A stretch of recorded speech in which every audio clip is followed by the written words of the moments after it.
नमस्कार पोटोबामध्ये तुमच्या सगळ्यांचं स्वागत आहे। आत्ता करणार आहे पौष्टिक, करायला सोपा, पटकन होणारा, आंबट तिखट चवीचा खमंग चिगळ्याच्या भाजीचा झुणका। चिगळ्याच्या भाजीलाच काही ठिकाणी चिवळ असंही म्हणतात।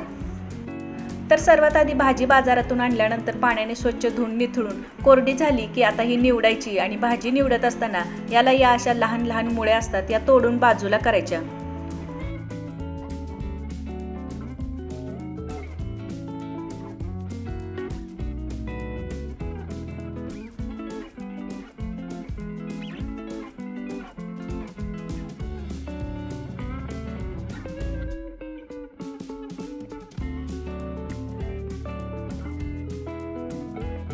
सगळी भाजी निवडून झाली की आता ही बारीक चिरायची।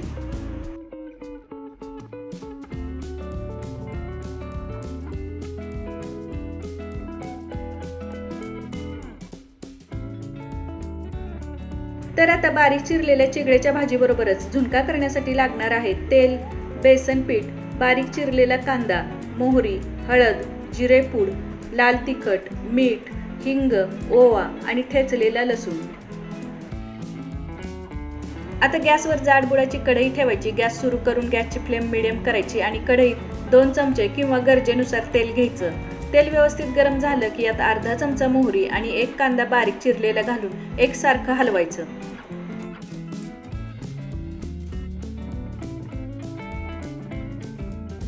आता कांद्याचा रंग बदलण्यास सुरुवात झाली की यात 12 ते 13 ठेचलेल्या लसूण पाकळ्या, अर्धा चमचा हळद पावडर आणि पाव चमचा हिंग पावडर घालून मिक्स करायचं। यातच बारीक चिरलेली भाजी घालून एकसारखं हलवायचं।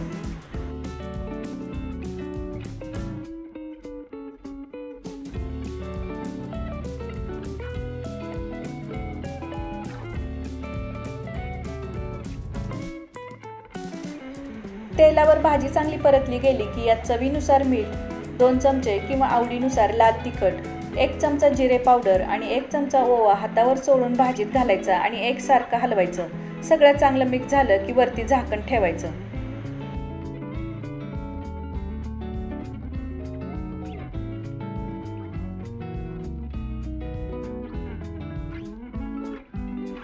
एक वाफ आली की झाकण उघडायचं। भाजी एकसारखी हलवायची। भाजी थोडी मऊ होते आणि मिठामुळे भाजीला पाणीही सुटतं। आता यात 3 ते 4 चमचे किंवा गरजेनुसार बेसन पीठ घालून सगळं चांगलं मिक्स करायचं, म्हणजे याच्या गुठळ्या तयार होणार नाहीत। सगळं चांगलं मिक्स झालं की वरती झाकण ठेवायचं।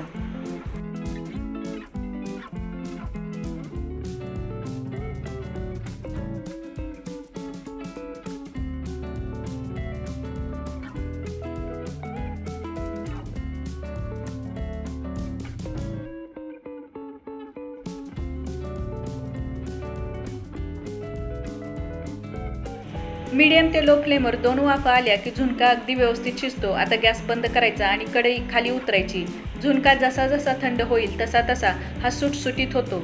आंबट तिखट चवीचा पौष्टिक चिगळ्याच्या भाजीचा झुणका खाण्यासाठी तयार झालेला आहे, जो तुम्ही चपाती, भाकरी किंवा भात कशाबरोबरही खाऊ शकता। माझ्या रेसिपीज तुम्हाला आवडत असतील तर चॅनलला नक्की सबस्क्राईब करा, लाईक करा, कमेंट करा आणि व्हिडिओची लिंक तुमचे मित्रमैत्रिणी, नातेवाईक यांच्याबरोबर शेअर करा। हा व्हिडिओ पाहिला याबद्दल धन्यवाद।